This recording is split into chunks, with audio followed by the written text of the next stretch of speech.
All right, James River, BFL, Major League Fishing, tomorrow, Saturday, making the run down to Richmond, Virginia to drop off a few goodies from some requested baits that are pretty much unavailable everywhere, to say that. But first off, big shout out, Jordan Marshall, fishing the Bassmaster Kayak Open Series at Susquehanna this weekend for the Jordan Marshall fishing shirt.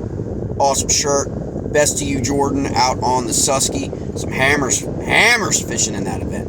But heading down to Richmond, going to meet up some guys fishing the BFL tomorrow that need some baits. And, you know, fresh off ICAST, man, I was like, but it's really before that, because this has been kind of like the biggest secret, non-secret, really, at least I think, throughout Major League Fishing and Bass Elite Series this year has been the Japanese baits that a lot of guys are throwing that isn't really getting disseminated out there to the public, because they're not sponsored by these brands. But they have been absolutely just crushing them. And for those of you guys who are unfamiliar, they are the fish roller from Raid Japan. This is the 4-inch fish roller in the Wagasaki color. It's awesome color. And then also a more of a shiner Tennessee shad shiner kind of like color. They call it sandfish, but it's definitely more like a shiner forage sculpin type kind of river species forage, in my opinion. But not just that. The one and only, the DriftFry 5.2. Okay, the DriftFry. All those guys hovering, all those guys fishing with forward-facing sonar, all that guy. This has been like basically sold out everywhere. But not anybody. It tends to stock up. And people want them. People need them at some of these events. They reached out. That fish roller is this little bait right here. And you can kind of see this little bait was probably this style bait, the minnow, forward-facing sonar minnow, with the jig, however you want to present it. This thing can get presented any number of ways. I absolutely love it for smallmouth, okay? But you can fish it any number of ways. Just like right now, mid-strolling and hover strolling, and that technique is kind of like been the thing this year. Whether you're looking at Wheeler and the mooch minnow that he's been fishing and cashing checks for, DC, people like that, they've been using, the mooch minnow, the freeloader, things like that, with forward-facing sonar, and not forward-facing sonar in a lot of instances, because they still catch fish. But you can kind of see here, this is a really, really unique, why this one is so popular is not only that action, okay, but it also the displacement of water. I don't know if you can see that, but if you look at the head, it's actually frayed out.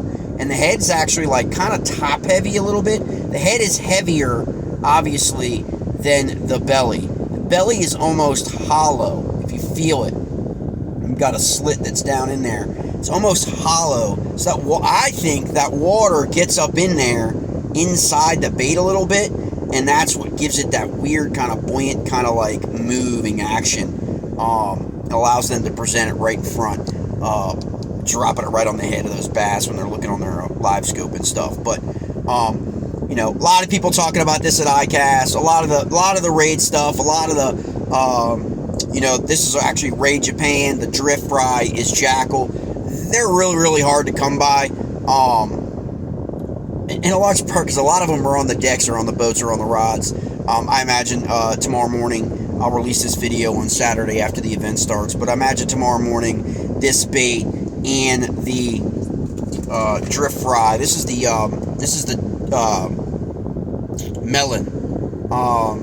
Mellow.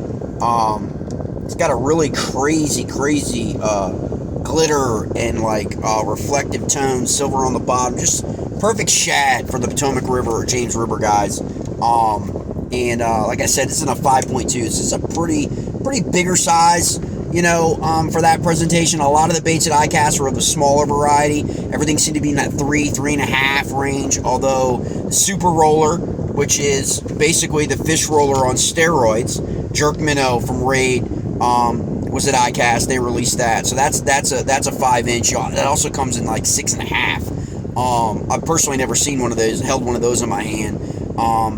But I like these. The fish rollers are in the 4-inch, the 3-inch. I think there's even a 2-inch. But I mainly use the 3-inch and 4-inch that I like for smallmouth. But those guys are fishing for largemouth. Tomorrow, Tidal James, looking to present something different, you know, but it's also been extremely effective in all these events. Places like Shawan, obviously up in the Northeast right now, for some of the other series in MLF, Lake Champlain, obviously was one of the best baits on Cayuga. You know, anything, you know, if you can't find the fish roller, there's a couple options available that you can substitute for, because this has really been around in Japan for 2 years, maybe even 3 years. And it's just so that it just so happens that the North American market, because of what's happening in Bass Elites and the MLF, and what we're seeing on live feeds and all that good stuff when they talk about it. Some of them are sponsored. There's a few that guys are in the Elite Series. They're sponsored by, you know, Norris, Raid, Jackall, you know, that kind of stuff. That I have talked about a little bit. Now people, it's just now becoming more popular because we're moving back to finesse, right? Because of live scope and forward-facing sonar, especially after ICAST. It's kind of like in the front head lobe of everybody. Now, even though these baits have been available and many people have been throwing the fish roller for a year and a half, maybe even 2 years, it just so happens a lot of people weren't talking about it. You know, because you couldn't really get these. You know, they weren't readily available. You can find fish roller now on some of the online sites in North America. You know, but you know, for the most part, they're typically sold out because not a lot of them come in. So just check that out. You Google it. Just check it out. It's called Raid Japan Fish Roller. One of the other things I really like about the Raid Japan baits, is, as opposed to some of the baits produced here by some of the major brands in the U.S., is I love the fact that almost all their forage coloration patterns are actually like dead on to a lot of our river systems. I mean, that creamy bottom, white to creamy bottom, still has the flake in it, okay? And so it actually is reflective. A lot of times it's reflective. You can kind of see that even when you're fishing in shallow water. They just do it. I just think they do a really good job with our forage. You know what I mean? As opposed to some of the times the name brands here in the States, the coloration really, whether it's shad or craw, they're not really like dialed in. I don't think to like what we see on our rivers. You know, for the most part, they're still effective, of course, but in terms of that real natural coloration pattern, I mean, this could easily, you know, for a smallmouth, be confused for a shiner, be confused for Tennessee, be confused for, you know, any number of forage species in that, with that color, with that great mix in that color, and plus that action is just absolutely kill. You can also know people, you know, I've talked to people that have put these as trailers. I've talked to people that have cut the head off. You know, they've cut the head off and just slid it on a jig head. You know, because they want that action. You know, they don't necessarily need the head necessarily. So there's any number of ways you can present these, especially in this 3-inch and 4-inch size, that are phenomenal, and you know that you don't have to. You know, fives. I don't really, you know, issue me parting with these is I don't really fish a five that often. I mean, this is a 5.2. This is a big bait. I mean, for you know, for what I consider to be, you know, its purposes. But like I said, man, right now, fish roller, DriftFry, and probably the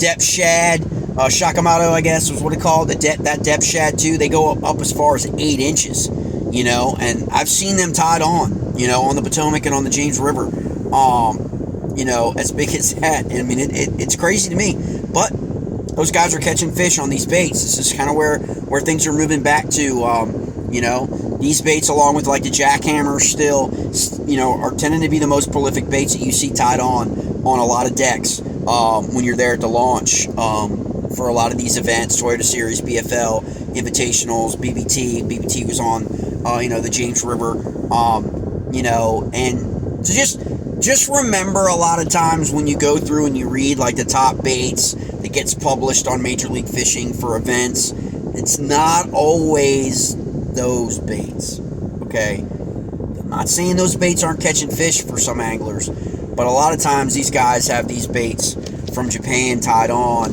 that they're not talking about, and they're not showing the photographer when they do their picture of, you know, bait options from the river. So just keep that in mind. And a lot of times you kind of have to be there to kind of see a lot of the baits that are tied on a lot of these rods and talk to guys, you know, to kind of know what the juice and what really is going on. Like I said, doesn't mean they're not catching baits with those published baits, but a lot of times that's got another scenario to it than necessarily fishing, okay, in terms of marketing and all of that stuff. So expect to hear, hopefully I'll give you some feedback after the weekend on what went down with some of these baits on Saturday on the James River. But looks like the weather's going to be great. Looks like those guys are going to have some good weather, and the bite's on down there for a summertime bite. That's the James River. That's the way it is. It's a tidal fishery, so it's going to have water moving in and out, much like the Potomac River. So it's going to be really interesting to see what happens with this BFL event.